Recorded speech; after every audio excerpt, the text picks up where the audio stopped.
Actually palliative volunteer ആണ്, by professional pharmacist ആണ്. ദീർഘകാലമായിട്ട് palliative. ഇപ്പം നമ്മൾ നഴ്സസ് പഠിച്ചുകൊണ്ടിരിക്കുന്ന ഔഷധശാസ്ത്രം എന്നുള്ള പുസ്തകത്തിന്റെ ആദ്യത്തെ കൈയെഴുത്ത് പ്രതി ലീന ചേച്ചിയുടെ.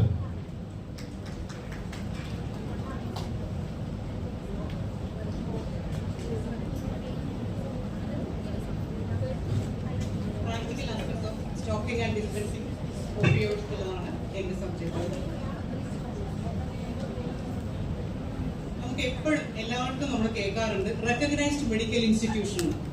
അപ്പോൾ എന്താണ് റെക്കഗ്നൈസ്ഡ് മെഡിക്കൽ ഇൻസ്റ്റിറ്റ്യൂഷൻ? കൃത്യമായിട്ട് പറയുകയാണെങ്കിൽ, ചുരുക്കി പറയുകയാണെങ്കിൽ, മോർഫിൻ ലൈസൻസ് ഉള്ള ക്ലിനിക്. ഇപ്പോൾ കമ്മ്യൂണിറ്റി ബേസ്ഡ് ഓർഗനൈസേഷൻ ഉണ്ട്, അതുപോലെ ഗവൺമെന്റ് സെക്ടറിലുള്ള പാലിയേറ്റീവ് കെയർ ഉണ്ട്. അപ്പോൾ കോഴിക്കോട് ജില്ലയിലാണെങ്കിൽ ആകെ 12 ക്ലിനിക്കിൽ മാത്രമേ RMI സ്റ്റാറ്റസ് ഉള്ളൂ. അതേപോലെ തന്നെ താലൂക്ക് ഹോസ്പിറ്റലായിട്ടുള്ള 3-4 താലൂക്ക് ഹോസ്പിറ്റലിൽ മാത്രമാണ് RMI ലൈസൻസ് ഉള്ളത്. ഇനി അതിന്റെ പ്രോസസ്സാണ് ഞാൻ ചുരുക്കി കാണിച്ചിരിക്കുന്നത്. അതിലാദ്യം പറഞ്ഞു training in medical use in essential narcotic. ആദ്യമായിട്ട് അതിന് ട്രെയിനിങ് കിട്ടണം. ഡോക്ടേഴ്സിനാണ് സാധാരണ MBBS അതുപോലെ BDS കഴിഞ്ഞിട്ടുള്ള ഡോക്ടർക്ക് 10 ദിവസത്തെ ഹാൻഡ്സ് ഓൺ ട്രെയിനിങ് ആയിട്ടുള്ള ഫൗണ്ടേഷൻ കോഴ്സ് കഴിഞ്ഞിട്ടുള്ള ഡോക്ടേഴ്സിനാണ് RMI സ്റ്റാറ്റസിന് വേണ്ടിയിട്ട് അപ്ലൈ ചെയ്യാനായിട്ട് പറ്റും. അത് കഴിഞ്ഞ് സൊസൈറ്റി ഓർഗനൈസേഷൻ വഴി രജിസ്റ്റർ ചെയ്ത സ്ഥാപനം RMI സ്റ്റാറ്റസിന് വേണ്ടി അപ്ലൈ ചെയ്യുന്നു. അപ്ലൈ ചെയ്ത് കഴിഞ്ഞാൽ നെക്സ്റ്റ് പ്രോസസ് ഇൻസ്പെക്ഷൻ ആണ്. അതായത് ഫെസിലിറ്റീസ്, മിനിമം ഫെസിലിറ്റീസ് അവിടെ ഉണ്ടാവുന്നത്, എസെൻഷ്യൽ നാർക്കോട്ടിക് ഡ്രഗ്സ് കീപ്പ് ചെയ്യാനുള്ള ഫെസിലിറ്റീസ് ഉണ്ടാവുന്നത്. അത് കഴിഞ്ഞതിന് ശേഷം ഓതറൈസേഷൻ ഓഫ് RMI, അത് നമുക്ക് റെക്കഗ്നൈസ്ഡ് ആയിട്ടുള്ള സർട്ടിഫിക്കറ്റ് നമുക്ക് കിട്ടുന്നു. അതിനുശേഷം നമ്മൾ ഓർഡർ പർച്ചേസ് ചെയ്തിട്ട് എസെൻഷ്യൽ നാർക്കോട്ടിക് നമ്മൾ പർച്ചേസ് ചെയ്യുന്നു. ആ റെസീപ്റ്റ് ഓഫ് ദ കൺസൈൻമെന്റ്, ആ കൺസൈൻമെന്റ് സ്വീകരിക്കുമ്പോൾ തന്നെ അതൊരു ഫോം 3C അതിന്റെ ഒരു ഒറിജിനൽ ഫോം നമ്മൾ സൂക്ഷിച്ചു വെക്കും. ഒരെണ്ണം നമ്മൾ പർച്ചേസ് ചെയ്തിട്ടുള്ള പർച്ചേസിംഗ് കമ്പനിയിലേക്ക് നമ്മൾ അയച്ചു കൊടുക്കും. സാധാരണ നമ്മൾ എറണാകുളം LC ഹോസ്പിറ്റലിനാണ് വാങ്ങുന്നത്, അവിടേക്കാണ് നമ്മൾ ഫോം 3C അയച്ചു കൊടുക്കുന്നത്. അതിനുശേഷം stocking and dispensing of essential narcotic drug, maintaining records, വളരെ ഇമ്പോർട്ടന്റ് ആണ് റെക്കോർഡ്സ് മെയിൻറ്റെയിൻ ചെയ്യുന്നത്. അതുപോലെ ഫയൽ റിട്ടേൺ കൊടുക്കുന്നത്, ആനുവൽ റിട്ടേൺ കൊടുക്കുന്നത്. ഇതാണ് ചുരുങ്ങിയ രൂപത്തിലുള്ള RMI സ്റ്റാറ്റസിന്റെ പ്രോസസ്. ഇനി സാധാരണയായിട്ട് ഞാൻ നേരത്തെ പറഞ്ഞു എസെൻഷ്യൽ നാർക്കോട്ടിക് ഡ്രഗ് വളരെ കോമൺ ആയിട്ട് നമ്മൾ ഉപയോഗിക്കുന്നത് മോർഫിൻ, അതുപോലെ മെത്രോൺ, അതുപോലെ ഫെന്റാനിൽ. പിന്നെ കൊഡീനും ഹൈഡ്രോകൊഡോണും ഓക്സികൊഡോണും വളരെ കോമൺ ആയിട്ട് നമ്മൾ ഉപയോഗിക്കാറില്ല. ഈ ആരാണ് ഈ എസെൻഷ്യൽ നാർക്കോട്ടിക് ഡ്രഗ് ആണെന്ന് ഡിഫൈൻ ചെയ്യുന്നത്? Medicines identified by the drug controller general of India for medical use in the recognised medical institution. ഇനി RMI റെക്കഗ്നിഷൻ ആൻഡ് റിന്യൂവൽ ഇവിടെ നമുക്ക് കാണാം. 3 year ആണ് വാലിഡിറ്റി. നമുക്ക് സർട്ടിഫിക്കറ്റ് കിട്ടിക്കഴിഞ്ഞാൽ 3 വർഷത്തെ വാലിഡിറ്റി ആണെങ്കിലും 60 ദിവസം മുമ്പ് നമ്മൾ ഇൻഫോം ചെയ്യണം. എന്നാൽ മാത്രമേ നമുക്ക് റിന്യൂവൽ കഴിഞ്ഞിട്ട് തിരിച്ചു കിട്ടുള്ളൂ. ഇവിടെ കാണിച്ചിരിക്കണം ഒറിജിനൽ സർട്ടിഫിക്കറ്റ് ആണ്. അത് 2022 നമ്മൾ സീൽ ചെയ്തിരിക്കുന്നത്. ഒറിജിനൽ സർട്ടിഫിക്കറ്റ് നമ്മൾ അയച്ചു കൊടുക്കണം. 2022 കഴിഞ്ഞ് 3 വർഷത്തേക്കാണെന്ന് പറഞ്ഞു. 2025 അത് കഴിഞ്ഞ് ഇപ്പോൾ റിന്യൂവൽ ചെയ്തു 2022. ഇതാണ് ഞാൻ കാണിച്ചത്. ഒറിജിനൽ സർട്ടിഫിക്കറ്റ് കൊടുക്കണം. അതിന്റെ കൂടെ തന്നെ പ്രിസ്ക്രൈബ്ഡ് ഫോർമാറ്റ് ആയിട്ടുള്ള 3J, അതായത് നമ്മുടെ ഓപ്പണിംഗ് ബാലൻസ് എത്രയായിരുന്നു, നമ്മുടെ ക്ലോസിംഗ് ബാലൻസ് എത്രയാണ്, എങ്ങനെയാണ് നമ്മൾ പർച്ചേസ് ചെയ്ത പെർ ഇയർ, അതിന്റെ ഡിസ്പേഴ്സിംഗ് എത്രയാണെന്നുള്ളതിന്റെ ഫോം കൂടി അതിന്റെ കൂടെ കൊടുക്കണം. ഇനി ആനുവൽ റിപ്പോർട്ട് നമ്മൾ സമർപ്പിക്കണം. ഒന്ന് മാർച്ച് നമ്മൾ സമർപ്പിക്കണം, അത് ആനുവൽ റിട്ടേൺസ് ആണ്. അതേപോലെ നവംബറിൽ ആനുവൽ റിക്വയർമെന്റ്സിന് നമ്മൾ സബ്മിറ്റ് ചെയ്യണം. പ്രിസ്ക്രൈബ്ഡ് ഫോർമാറ്റ് ഉണ്ട്. ഇപ്പൊ ഉദാഹരണത്തിന് 2026 മാർച്ച് 31 നമ്മൾ കൊടുക്കേണ്ട ആനുവൽ റിട്ടേൺസ് പ്രൊസീഡിംഗ് ഇയറിൽ, അതായത് ജനുവരി മുതൽ ഡിസംബർ 31 വരെയുള്ള 2025 റിപ്പോർട്ടാണ് നമ്മൾ കൊടുക്കേണ്ടത്. ഈ സ്റ്റോറേജ് ഫെസിലിറ്റി വളരെ ഇമ്പോർട്ടന്റ് ആണ്. നിങ്ങൾ കാണുന്നുണ്ട് 2 കീ അവിടെ കാണുന്നുണ്ട്. അത് റൈറ്റ് സൈഡിൽ ഒരു കീ ഉണ്ട്, ലെഫ്റ്റിലുണ്ട്. അപ്പോൾ സീനിയർ നഴ്സും അതുപോലെ ഫാർമസിസ്റ്റും 2 പേരും കൂടി ചേർന്നാണ് രാവിലെ ഓപ്പൺ ചെയ്യുന്നതും വൈകുന്നേരം ക്ലോസ് ചെയ്യുന്നതും. അവിടെ അതാണ് സിഗ്നേച്ചർ കണ്ടോ, അവിടെ ഡേറ്റും അതുപോലെ ടൈമും. ആരൊക്കെ 2 പേരാണ് വന്നത്, മോർണിംഗ് അതുപോലെ ഈവനിങ് ആണ് അതിൽ കാണിച്ചിരിക്കുന്നത്. അടുത്തത് സ്റ്റോക്ക് മാനേജ്മെന്റ് റൂൾസ്, അതായത് എക്സ്പയർഡ് സ്റ്റോക്ക് എപ്പോഴും വരുന്നൊരു ക്വസ്റ്റ്യൻ ആണ്. നമ്മൾ എങ്ങനെയാണ് എക്സ്പയർഡ് സ്റ്റോക്ക് നശിപ്പിക്കുക? നമുക്ക് നശിപ്പിക്കാനുള്ള റൈറ്റ് ഇല്ല. നമ്മൾ ഡ്രഗ് കൺട്രോളർ വീട് അറിയിക്കണം. അദ്ദേഹം റിസൈൻ ചെയ്യുന്ന ഡെസിഗ്നേറ്റ് ചെയ്യുന്ന ഡ്രഗ് ഇൻസ്പെക്ടർ വന്നതിന് മാത്രമേ നമുക്ക് നശിപ്പിക്കാനായിട്ട് പാടുള്ളൂ. ഇനി റിട്ടേൺ മെഡിസിൻ എപ്പോഴും സംശയം വരാറുണ്ട്. റിട്ടേൺ മെഡിസിൻ നമ്മൾ ലാസ്റ്റ് നവംബർ മാസത്തിനോട് പറയും റിട്ടേൺ മെഡിസിൻ ഉണ്ട്, ഞങ്ങൾ ഒന്നിച്ച് ടോട്ടൽ ചെയ്യേണ്ടി വരും. ഡെയിലി നമ്മൾ റിട്ടേൺ മെഡിസിൻസ് ആഡ് ചെയ്ത് കൊടുക്കണം. റെസീപ്റ്റ് ആയിട്ട് നമ്മൾ ഡോക്യുമെന്റ് ചെയ്യണം. ഇനി ക്വാണ്ടിറ്റി ലിമിറ്റ്സ് ഒരേ സമയത്ത് ഇപ്പൊ നമുക്ക് എത്ര കിലോ ആണ് അലോട്ട് ചെയ്തിരിക്കുന്നത്, ഒരേ സമയത്ത് അത്ര കിലോയിലുള്ളത് മാത്രമേ നമുക്ക് വരാൻ പാടുള്ളൂ. 2 കിലോ ആയിട്ടുണ്ടെങ്കിൽ എൻ്റെ കയ്യിൽ 10 മില്ലിഗ്രാം 20 മില്ലിഗ്രാം മെത്തറോൺ അതുപോലെ ഇഞ്ചക്ഷൻ മോർഫിൻ അത് 2 കിലോ ആണ് അതിന്റെ ലിമിറ്റ്. അതുപോലെ ട്രാൻസ്ഫർ ഒരു സ്ഥലത്ത് മുമ്പൊക്കെ നമ്മൾ ചെയ്തിരുന്നു, മറ്റൊരു സ്ഥലത്തേക്ക് RMI സ്റ്റാറ്റസ് മറ്റൊരു സ്ഥലത്തേക്ക് നമ്മൾ വിൽപ്പനയ്ക്ക് കൊടുക്കുകയും അതുപോലെ കടം കൊടുക്കുകയും ചെയ്തിരുന്നു. ഇനി അങ്ങനെ ചെയ്യാനായിട്ട് പാടില്ല. ഒരു സ്ഥലത്തേക്ക് മോർഫിൻ ലൈസൻസ് തീർന്നു കഴിഞ്ഞാൽ സ്റ്റോക്ക് തീർന്നു കഴിഞ്ഞാൽ നമ്മൾ കൊടുക്കാനായിട്ട് പാടില്ല. ആ പേഷ്യന്റ് നമ്മളുടെ പേഷ്യൻ്റായിട്ട് രജിസ്റ്റർ മാത്രമേ ഡിസ്പെൻസ് ചെയ്യാനായിട്ട് പാടുള്ളൂ.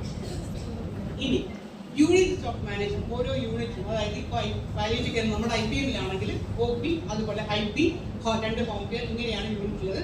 മെയിൻ ഫാർമസിയിൽ ഒരു 3H ബുക്ക് ഉണ്ട്. എല്ലാം കമ്പൈൽ ചെയ്തിട്ട് എഴുതുന്നത് 3H ബുക്കിലാണ്.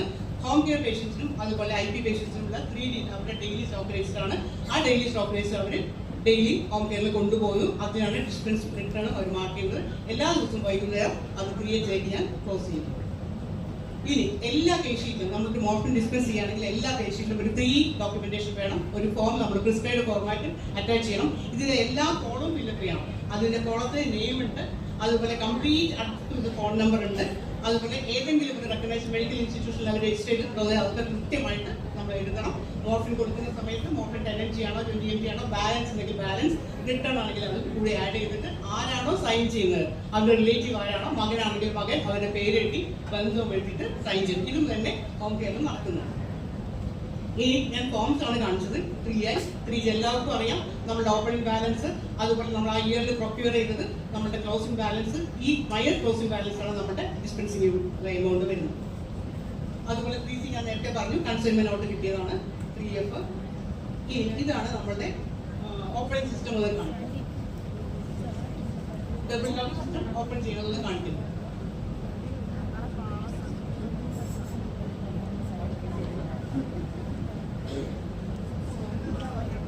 ഫസ്റ്റ് ഡോർ കണ്ടു, റൈറ്റ് സൈഡിലത് ലെഫ്റ്റ് സൈഡിലത് 2 കീ വെച്ച് 2 പേര് തുറക്കുന്നു.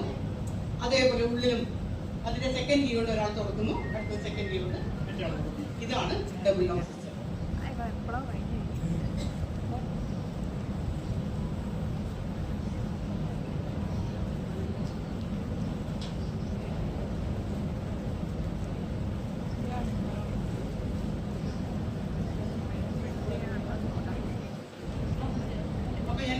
ഒന്നുകൂടി കമ്പയർ ചെയ്തതാണ്. റെക്കഗ്നിഷൻ വാലിഡിറ്റി, ആനുവൽ റിപ്പോർട്ടിംഗ് എങ്ങനെയാണ്, ഡെയിലി പ്രോട്ടോകോൾസ് എങ്ങനെയാണ്, റെക്കോർഡ് കീപ്പിംഗ് എങ്ങനെയാണ്, സ്റ്റോക്ക് എങ്ങനെയാണ് മെയിൻറ്റെയിൻ ചെയ്യുന്നതെന്നാണ് പറഞ്ഞത്.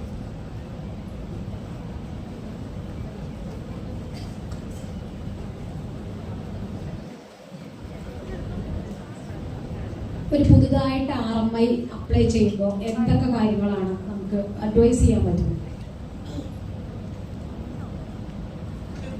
സൊസൈറ്റി ആക്ട് അനുസരിച്ച് രജിസ്റ്റർ ചെയ്തിട്ടുള്ള ഒരു സ്ഥാപനമാണ് RMI ലൈസൻസിന് വേണ്ടി അപ്ലൈ ചെയ്യുന്നുണ്ടെങ്കിൽ അവരുടെ ഏരിയയിൽ എത്ര പേഷ്യൻസ് ഉണ്ട്, മോർഫിൻ കഴിക്കേണ്ട പേഷ്യൻസ് ഉണ്ടെന്നുള്ളതിന്റെ ഒരു ഏകദേശം ഒരു ധാരണ നമ്മൾ ഉണ്ടാക്കിയെടുക്കാം.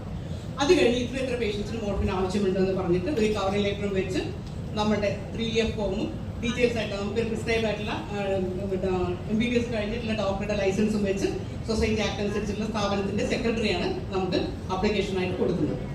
അതാണ് ആദ്യമായിട്ട് ചെയ്യേണ്ടത്. പ്രൈവറ്റ് ഇൻസ്റ്റിറ്റ്യൂഷൻ അപ്ലൈ ചെയ്യാൻ പറ്റുമോ? ഒരു പ്രൈവറ്റ് ഇൻസ്റ്റിറ്റ്യൂഷൻ അതിന് ലിമിറ്റ് ഉണ്ട്.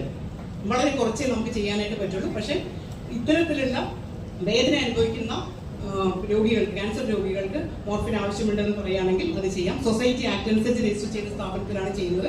അവിടെ പ്രൈവറ്റ് ക്ലിനിക്കിനും ഇപ്പോൾ വേണമെങ്കിൽ അപ്ലൈ ചെയ്യാം. പക്ഷേ അത് കൃത്യമായിട്ടുള്ള ഫോർമാറ്റ് അനുസരിച്ച് നമ്മൾ പേഷ്യൻസിന് വേണ്ടി യൂസ് ചെയ്യുന്നുള്ള നമ്മുടെ കയ്യിൽ പേഷ്യൻസ് ഉണ്ടാവണം.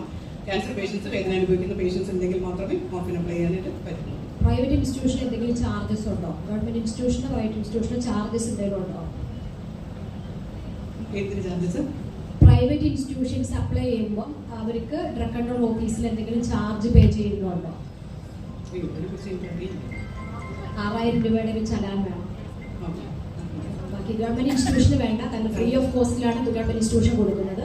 ഗവൺമെന്റ് ഇൻസ്റ്റിറ്റ്യൂഷന് വേണ്ട, പക്ഷെ പ്രൈവറ്റ് ഇൻസ്റ്റിറ്റ്യൂഷൻ വിത്ത് പേയ്മെന്റ് ആയതുകൊണ്ട് അവർക്ക് 6000 രൂപ. അവർക്ക് എല്ലാത്തിനും ഫീസ് ഉണ്ട്. റിന്യൂവലിന് ഫീസ് ഉണ്ട്, അപ്ലിക്കേഷന് ഫീസ് ഉണ്ട്.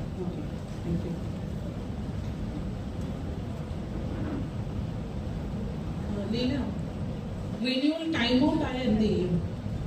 റിന്യൂവൽ കഴിഞ്ഞാൽ പിന്നെ നമുക്കതൊരു ഒരു എക്സ്ക്യൂഷൻ കൊടുക്കേണ്ടി വരും. പക്ഷെ എന്നാലും പറയുന്നുണ്ട് നമ്മളത് വളരെ കെയർഫുൾ ആയിരിക്കണം. 2 മാസം അവധി നമുക്ക് തരുന്നുണ്ട്. 2 മാസം മുന്നേ ആയിട്ട് നമ്മൾ ചെയ്യണം. പിന്നെ ഒരു എക്സ്ക്യൂസ് പറഞ്ഞിട്ടേ കൊടുക്കാൻ പറ്റുള്ളൂ. പക്ഷെ നമ്മൾ ലൈസൻസ് ഇല്ലാതെ വെക്കുന്നത് പോലെയാണുള്ളത്. റിന്യൂവൽ കഴിഞ്ഞിട്ടില്ലെങ്കിൽ നമ്മൾ ചെയ്യുന്നത് ശരിയല്ല.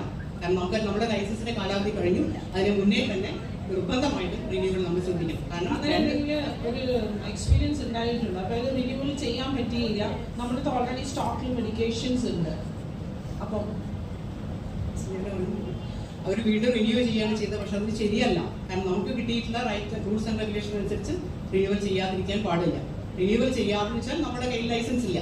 ലൈസൻസ് ഇല്ലാണ്ട് നമ്മൾ കീപ്പ് ചെയ്യാൻ പാടില്ലല്ലോ നമുക്ക്. അപ്പോൾ റിന്യൂവൽ ചെയ്യാൻ പറ്റിയില്ലെങ്കിൽ ഉള്ള സ്റ്റോക്കൊക്കെ അങ്ങ് തിരിച്ചേൽപ്പിക്കണം. പിന്നെ ലൈസൻസ് ഉള്ള ഡോക്ടറെ ഇടയ്ക്ക് വെച്ച് പെട്ടെന്ന് അങ്ങ് പോയി എന്ന് വെച്ചോ, കൃത്യമായിട്ട് നമുക്കത് ഇൻഫോം ചെയ്യാൻ പറ്റും. റിട്ടേൺ ഫോർമാറ്റിൽ കൃത്യമായിട്ട് നമുക്കത് ഇൻഫോം ചെയ്യാൻ പറ്റും. വളരെ പെട്ടെന്ന് തന്നെ പുതിയ ഡോക്ടറെ നമുക്ക് അലോട്ട്മെന്റ് കൊടുത്ത് അവരുടെ നമുക്ക് കിട്ടാൻ വൈകിയാലോ ആ ഗ്യാപ്പിലോ അവിടെ നമുക്ക് മോർഫിൻ ഡിസ്പെൻസ് ചെയ്യാൻ പാടില്ല. ശരി.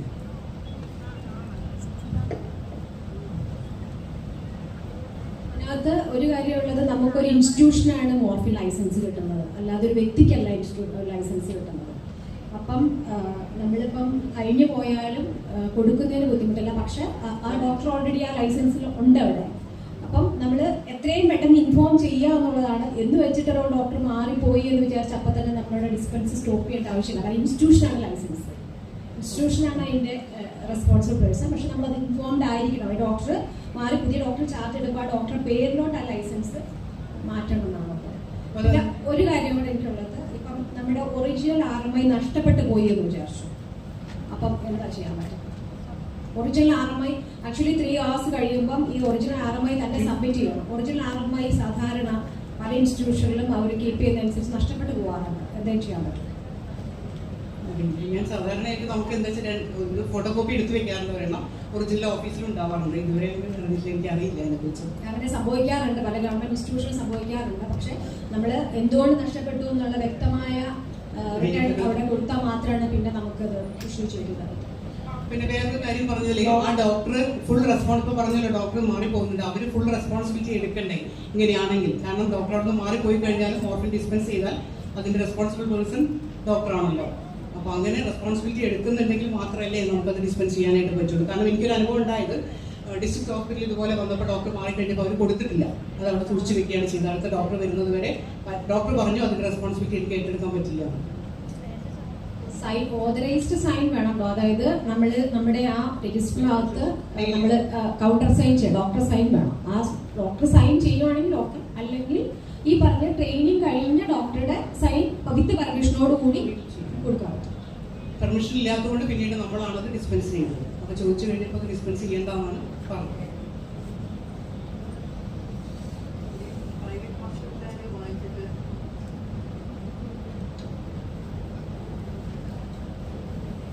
പ്രൈവറ്റ് ഹോസ്പിറ്റലുകാർ മോർഫിൻ വിൽക്കുകയാണ് ചെയ്യുമ്പോൾ നമുക്കറിയാം മാഡം, ബേബി മെമ്മോറിയൽ ഹോസ്പിറ്റൽ അതുപോലെ എല്ലാ ഹോസ്പിറ്റലും അതിന്റെ വിലയ്ക്ക് വിൽക്കുകയാണ് ചെയ്യുന്നത്. പൈസയ്ക്കാണ് അവർ കൊടുക്കുന്നത്.